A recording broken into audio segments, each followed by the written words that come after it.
प्यारे देशवासियों, जय भीम के साथ मैं सुरेंद्र भारतीय है। भारतीय लाइव में आप सबका स्वागत करता हूं। आज हम बात करेंगे एक बेटी जिसका बचपन से सपना था कि डॉक्टर बनकर देश की सेवा करे और सिर्फ 3 महीने उस सपने को पूरा होने वाले थे और कैसे एक बहुत ही खतरनाक आत्महत्या को उकसाने वाले सड़े गले सिस्टम ने डॉक्टर तन्वी की आत्महत्या के लिए उकसाने में कैसे भूमिका निभाई, आज हम उसका विश्लेषण करेंगे। देहरादून के Shri Guru Ram Rai institute of medical health and science MS नेत्र रोग की छात्रा डॉक्टर तन्वी ने किन हालात के अंदर आत्महत्या करनी पड़ी, तो आज हम देखते हैं। घटना ये हुई है कि मेरी बेटी डॉक्टर तन्वी, जो कि सितंबर 2023 में उसने इंद्रेश हॉस्पिटल में जो है एडमिशन ली एमएस ऑप्थेल्मोलॉजी में। 2.5 साल तक सब कुछ बहुत अच्छा चलता रहा, किसी तरीके की कोई परेशानी नहीं थी, ना पढ़ाई में ना किसी चीज़ में। दिसंबर के अंदर हॉस्पिटल की मैनेजमेंट ने डॉक्टर तरन्नुम शकील, जो पुराने एचओडी थी, उनको हटा के डॉक्टर प्रियंका गुप्ता को नया एचओडी बनाया। उस बनाने से हमें कोई लेना देना नहीं, क्योंकि वो एक मैनेजमेंट का पार्ट है, उनको जिसको भी बनाना है हमें उससे कोई वो नहीं है। लेकिन जैसे ही डॉक्टर प्रियंका गुप्ता एचओडी बनने के बाद उन्होंने मेरी बेटी को बुलाया कि आप डॉक्टर तरन्नुम से बात करना बंद कर दीजिए और उनकी पास जाना बंद कर दीजिए। तो मेरी बेटी ने कहा कि मेरी उनके साथ रिलेशंस बहुत अच्छे हैं, क्योंकि वो मेरे को as a mentor, as a teacher, as a mother जो है वो मेरे को ट्रीट करते हैं। और उसके बाद सबसे बड़ी चीज़ ये आती है कि जब भी मेरे को कोई भी दिक्कत पढ़ाई की आई है या सर्जरी की आई है तो उन्होंने मुझे सपोर्ट किया है। और मेरे थीसिस की गाइड भी डॉक्टर तरन्नुम शकील हैं। तो मैं उनसे अगर आपके कहने पे ऐसे गलत व्यवहार करूंगी तो वो गलत है, वो प्रोफेसर हैं और मैं गलत व्यवहार क्यों करूंगी उनसे। तो उन्होंने बोला कि आपको पास तो मेरे से ही होना है, क्योंकि मैं एचओडी हूँ, अगर आप मेरी बात नहीं मानेंगे तो मैं आपको फेल कर सकती हूँ। इसके बाद क्या हुआ कि उसने बेटी ने मुझे बताया, मैं जाके पिछले 4 महीने में 3 बार जाके मैं डॉक्टर प्रियंका गुप्ता से मिला। उन्होंने मेरे को मिलने, पहली मीटिंग में उन्होंने मुझे बोला कि बोलते हैं कि आप जो है मैं एचओडी बन गई हूँ, मैं पहले एसोसिएट प्रोफेसर थी और अब मैं प्रोफेसर भी हो गई हूँ, लेकिन मेरी सैलरी हाइक नहीं हुई, मेरी सैलरी कैसे हाइक होगी। तो मैं कहा मैम वो मुझे सवाल आप क्यों कर रहे हैं, ये सवाल आप मैनेजमेंट से कीजिए। नहीं, आप लोग भी तो फीस देते हो ना, तो आप लोग भी तो कुछ ध्यान रख सकते हो। तो मैं कहा मैम ये हमारा पार्ट नहीं है, मेरा काम है अपने बच्चे की फीस देना 3 साल की, वो फीस मैं ऑलरेडी अपने डिपार्टमेंट में हॉस्पिटल के जमा करवा चुका हूँ। तो कहती कोई बात नहीं, मेरे बच्चे ने पास तो हमारे से ही होना है। मैं कहा कोई बात नहीं, मेरे बच्चे का एकेडमिक रिकॉर्ड बहुत अच्छा है, मेरे को उस चीज़ का डर नहीं है, मेरा बच्चा पढ़ने में बहुत अच्छा है। तो उसके बाद क्या हुआ जी कि ये मेरे बच्चे को बार बार तंग करते रहे। अब कल रात को मेरी एक रूटीन होती है कि डेली मेरी बच्चे से रात को 7, 8, 9 बजे बात होती है। तो रात को 9 बजे मैंने अपनी बेटी को कॉल किया, तो मेरी बेटी ने जब मेरे को बताया, कहती पापा उसने मेरे को बहुत ज़्यादा तंग किया हुआ है और फिर मेरे को इसी तरीके की बातें बोल रही है। तो मैं कहा बेटा आप बिल्कुल घबराओ मत, मैं फिर दोबारा आ जाता हूँ। अगर वो इस बात के ऊपर अडिग रहती है कि मैं गलत करूँगी, तो हम मैनेजमेंट की नॉलेज में सारी बात लेके आएंगे, ताकि मैनेजमेंट को पता लगे कि ये क्या कर रही है।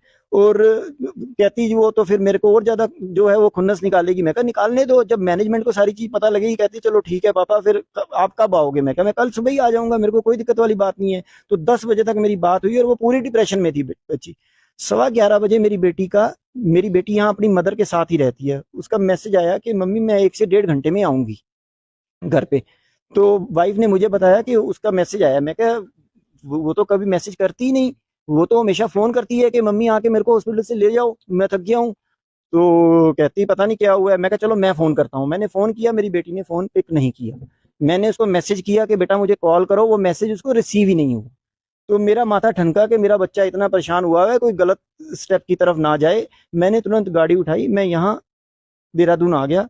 आके मैंने इंद्रेश की बैक गेट से अंदर देखा, जहाँ रूटीन में मेरी बेटी गाड़ी लगाती है। मैंने देखा वह गाड़ी नहीं लगी हुई थी।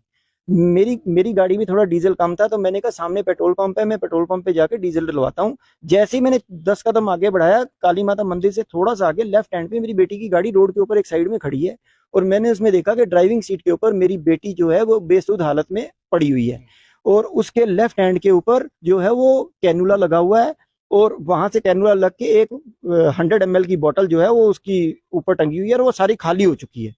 तो मेरे पास तो उसकी सेकंड की थी नहीं। मैंने जब अंदर देखा तो की अंदर पड़ी है और गाड़ी अंदर से लॉक है। मैंने तुरंत गाड़ी का लेफ्ट हैंड का पिछला शीशा ईंट लेके तोड़ा। तोड़ने के बाद गाड़ी खोली, खोल के देखा तो मेरी बेटी बेसुध थी। मैंने तुरंत उसको उठाया, मैंने और मेरी वाइफ ने उठा के हमने दूसरी गाड़ी में लिया और लेके इंद्रेश की इमरजेंसी में हम ले गए। तुरंत वहां जाके उन्होंने बताया कि इसकी तो डेथ हो चुकी है। तो अब इस प्रकरण के अंदर जो है डॉक्टर प्रियंका गुप्ता ने मेरा पूरा परिवार खत्म कर दिया। मेरी बच्ची जो है वो खत्म कर दी बिल्कुल। मतलब ये लेडी डॉक्टर कहलाने के लायक नहीं है बिल्कुल भी। बिल्कुल की मेरे से बिल्कुल उन्होंने बिल्कुल मेरे से जी उसकी लॉग बुक आप पिछले 2.5 साल की लॉग बुक देखेंगे तो उस लॉग बुक में उसको 10 में से नंबर मिलते हैं हर महीने। 6 या 7 नंबर मिल रहे हैं जो बहुत अच्छे हैं, वो अच्छे में ही माने जाते हैं। और इस बार जब ये डॉक्टर प्रियंका बनी तो उसको लॉग बुक के अंदर 0 नंबर दिया गया। पढ़ने में वो खुद ही देखो ना उसका रिकॉर्ड सारा कि वो पूरी सर्जरी अब कर लेती है, सब कुछ कर लेती है, और वो सब कुछ उसको डॉक्टर प्रियंका ने नहीं सिखाया, उसको जो है डॉक्टर तरन्नुम ने सिखाया। एडमिनिस्ट्रेशन से नहीं बात हुई, मैंने बेटी को यही कहा कि अब जब उसने ये सारी बातें की हैं। और एक और चीज मैं बताना चाहूंगा आपके चैनल के माध्यम से कि उसने मेरी बेटी को जो ये धमकियां दी हैं, इस सारी चीज की मेरी बेटी उसके पास बैठ के पूरी रिकॉर्डिंग करके लाई हुई है। उसकी पूरी रिकॉर्डिंग हमारे पास मौजूद है, बिल्कुल मौजूद है। की रिकॉर्डिंग है, वो रिकॉर्डिंग उसने मुझे भेज दी, वो रिकॉर्डिंग मेरे पास मौजूद है। तो ऐसा प्रतीत होता है कि गुरु द्रोणाचार्य ने एकलव्य का अंगूठा नहीं बल्कि उसका पूरा जीवन ही ले लिया और उसकी पूरा जीवन ही खत्म कर दिया गया, ऐसा माहौल दिखाई देता है। खुले तौर पर आरोप लगाते हैं कि डॉक्टर तन्वी को जानबूझकर उसका जो बुक लॉग होता है उसके अंदर जानबूझकर उनको 0 तक अंक दिए गए। उन्होंने 90 लाख रुपए फीस डॉक्टर तन्वी की भरी और कैसे डॉक्टर प्रियंका गुप्ता से पहले कैसे उनकी बेटी के अच्छे अंक आते थे, लेकिन डॉक्टर प्रियंका गुप्ता के एचओडी बनने के बाद कैसे उसके अंक 0 हो गए, कैसे उसको दबाव में डाला गया। उसके पिता आरोप लगा रहे हैं सीधे तौर पर, ये हमें देखने को मिला है। तो बिल्कुल ऐसा ही माहौल मेडिकल कॉलेज के अंदर बनता है जिसमें जवाब देने का मतलब लापरवाही समझा जाता है, बदतमीजी समझा जाता है। इस प्रकार का माहौल है। डॉक्टर तन्वी यहाँ पर बात कर रही थी कि सब मिलकर उसको टारगेट कर रहे हैं, यह भी हमें देखने को मिला। वह किसी पॉलिटिक्स का हिस्सा नहीं बनना चाहती, यह भी देखने को मिला। और विशेष तौर पर मेडिकल कॉलेज में ग्रुप बन जाते हैं और एक पॉलिटिक्स चलती है जिसमें फैकल्टी भी छात्रों को प्रताड़ित करती है, उनके बैकलॉग में कम मार्क्स देकर उनको प्रताड़ित किया जाता है। यह भी मेडिकल कॉलेज में हमें देखने को मिलता है। डॉक्टर तन्वी जो आंखों की डॉक्टर बनना चाहती थी, कैसे उसको ऑपरेशन थिएटर से फ्री कर दिया जाता था, कैसे उसको ऑपरेशन करने में मौका नहीं दिया जाता था, तो यह भी सामने खुलकर आया है। तो आत्महत्या को उकसाने के लिए ये पूरा सिस्टम हमें नज़र आता है, जो आत्महत्या के लिए उकसा रहा है कि कैसे उसको कम अंक दिए गए, कैसे एचओडी ने पैसे का दबाव भी, जो उसके पिता के बयान है उसके आधार पर हमें दिखाई देता है कि कैसे पैसे लेने का आरोप भी उसके पिताजी लगाते हैं कि उन पर और पैसे देने का दबाव बनाया गया, क्योंकि एचओडी प्रियंका गुप्ता थी जो एसोसिएट प्रोफेसर से जब एचओडी प्रमोट हुई तो उनकी पे में कोई इजाफा नहीं किया गया, वो अक्सर कहती थी। और उनका लालच यहाँ पर उभर कर आया, जिन्होंने डॉक्टर तन्वी से बार बार पैसे का दबाव भी बनाया। तो ऐसा सिस्टम बनाया गया, उसको डॉक्टर तन्वी को 0 अंक दिए गए, उनसे पैसे की मांग की गई, जिससे एक पूरा करप्ट सिस्टम है जिसने डॉक्टर तन्वी की हत्या करने के लिए, आत्महत्या करने के लिए उसको उकसाया है।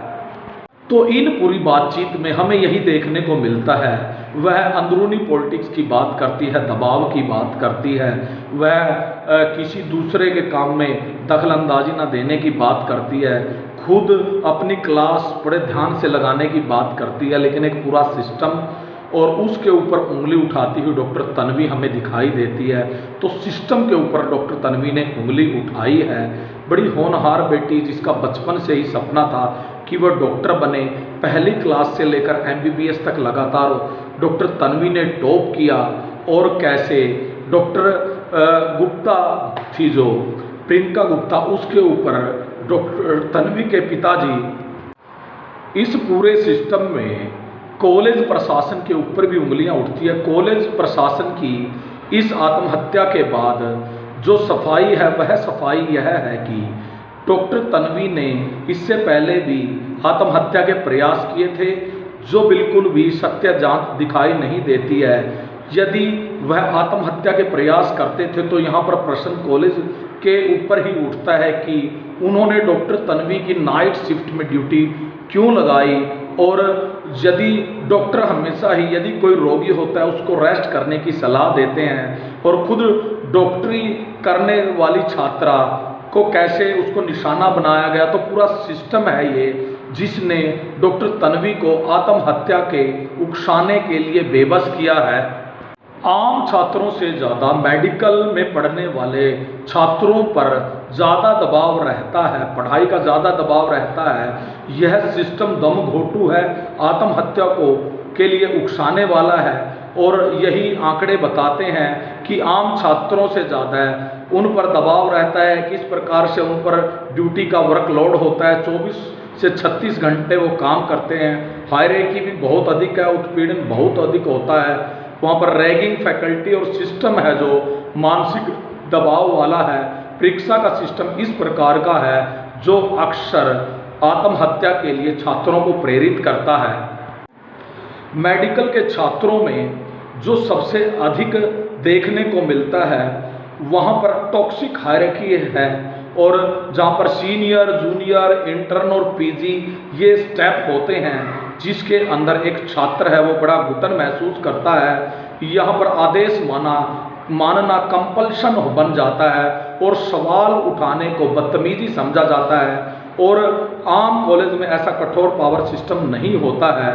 एक्सट्रीम वर्कलोड एमबीबीएस और पीजी जो मेडिकल कॉलेज होते हैं उनमें होता है, जिसमें 8 से 10 साल लग जाते हैं पूरा उस कोर्स को करने में। नींद की कमी हो जाती है लगातार ड्यूटी करते हुए। इमरजेंसी में गलती करने का डर बना रहता है, और इससे घुटन भरा जो सिस्टम है वह छात्रों को आत्महत्या करने के लिए उकसाता है। जो डॉक्टर तन्वी किसी भी ग्रुप का हिस्सा नहीं थी, किसी पॉलिटिक्स का हिस्सा नहीं थी, कैसे उस साधारण सी छात्रा को कैसे बलि का बकरा इस पूरे सिस्टम ने बनाया। देश के सामने, जनता के सामने ये खुलकर आना चाहिए, और जो दोषी हैं उन पर कार्रवाई होनी चाहिए। सरकार इसमें निष्पक्षता से जांच करवाएं, और जो दूध का दूध है, पानी का पानी है, वो लोगों के सामने आना चाहिए।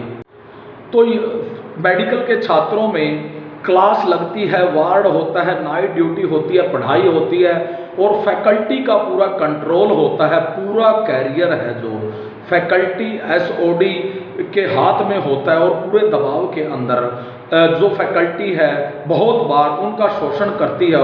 और ऐसा ही डॉक्टर तन्वी के मामले में हमें देखने में आया है कि किस प्रकार से उनकी एसओडी डॉक्टर प्रियंका ने कैसे उनका शोषण किया।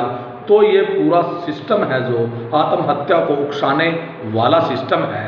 मेडिकल लाइन में एक आम बात होती है कि हमने सहा है, तुम भी सहो। गाली देना, बेइज्जती करना, अनावश्यक काम करवाना, ये आम कल्चर मेडिकल कॉलेज में होता है। मेडिकल फील्ड में, कॉलेज में जो सफरिंग को ट्रेनिंग माना जाता है, मेंटल हेल्थ को वीकनेस समझा जाता है, यही माइंडसेट सबसे खतरनाक है। और यह सिस्टम अक्सर स्टूडेंट्स को आत्महत्या के लिए बेबस करता है। तो यह जानलेवा सिस्टम है जो इसमें सुधार होना चाहिए, क्योंकि इसने बहुत से छात्रों को से आत्महत्या कर चुके हैं। इसमें सुधार की ज़रूरत है। इसके लिए जो वर्क आवर है वो लिमिटेड करने चाहिए, 24 घंटे से ज़्यादा ड्यूटी बंद करनी चाहिए। एक्सटर्नल कंप्लेंट सिस्टम होना चाहिए, कॉलेज से बाहर जांच होनी चाहिए। अभी पूरे देश के अंदर यूजीसी का मामला गरमाया था, क्योंकि आम छात्रों से ज़्यादा जो एससी, एसटी, ओबीसी के छात्र हैं उनका उत्पीड़न जातिगत आधार पर भी होता है, और इसलिए यूजीसी उनके लिए बहुत ज़रूरी है। लेकिन यह भी देखना पड़ेगा, नैतिक जिम्मेदारी सरकारों की बनती है, इंस्टीट्यूशन की बनती है। जब इस प्रकार की भावनाएं उत्पीड़न को रोकने की HOD से लेकर प्रशासन के अंदर रहेगी तो इस प्रकार का उत्पीड़न है जो आत्महत्या को उकसाने वाला जो सिस्टम है वो यदि बंद होगा तो तभी जाकर सुधार होगा। और यहाँ पर फैकल्टी अकाउंटेबिलिटी भी बहुत ज़रूरी है। सिर्फ छात्र नहीं, प्रोफेसर भी ऐसी घटनाओं के लिए जिम्मेदार होते हैं, तो वो भी ध्यान रखना चाहिए। और इस प्रकार से हम देखते हैं तो इस प्रकार से पढ़ाई का दबाव है वो बहुत ज़्यादा मेडिकल लाइन में होता है। वर्कलोड भी 24 से 36 घंटे उनके ऊपर हो जाता है। हायरार्की है जो वो भी बहुत सख्त है, जिसमें छात्र अक्सर पिस जाते हैं और आत्महत्या जैसा कदम उठाते हैं। उत्पीड़न का शिकार यहाँ पर रैगिंग भी होती है, फैकल्टी उत्पीड़न भी होता है और अन्य उत्पीड़न है जो भी मेडिकल लाइन में बहुत अधिक होते हैं। मानसिक दबाव है जो अन्य छात्रों के लिए परीक्षा तक होता है, लेकिन हर दिन घुट घुट कर किसी प्रकार से उनका कोर्स पूरा हो जाए, इसी उधेड़ बुन में मेडिकल छात्र हमारे घुट घुट कर मजबूर है। सरकार को इस घुटन भरे सिस्टम को ख़त्म करना चाहिए और डॉक्टर तन्वी के मामले में निष्पक्ष जांच होनी चाहिए और जो दोषी है उनको सज़ा होनी चाहिए। इसी के साथ मैं आप सबसे निवेदन करता हूं कि छात्रों के हित के लिए इस वीडियो को आप शेयर करें, जिससे जो हमारे छात्र हैं वो खुलकर अपनी बात रख सके और आत्महत्या का कदम उठाने से पहले वह खुलकर अपने उत्पीड़न को अपने पेरेंट्स से कहे, बात कहे, सोशल मीडिया पर आकर कहे, क्योंकि जान उनकी ज़रूरी है। कोर्स बहुत छोटी चीज़ है और इस प्रकार का जो गला घोटने वाला और आत्महत्या को उकसाने वाला सिस्टम है सरकार को बंद करना चाहिए। लेकिन मुझे नहीं लगता कि सरकार इसके लिए गंभीर है, क्योंकि UGC का जो मामला आया, UGC के मामले से जैसे सरकार बैकफुट पर आई, सबसे पहले वहीं पर सरकार ने उसको ढीला रवैया अपनाकर उसको लोकसभा में पेश किया। वहाँ पर जैसे उसको रखा, सुप्रीम कोर्ट ने उसको खारिज किया, क्योंकि सरकार ने गुंजाइश ही ऐसे की थी, आंकड़े नहीं अच्छे से पेश किए।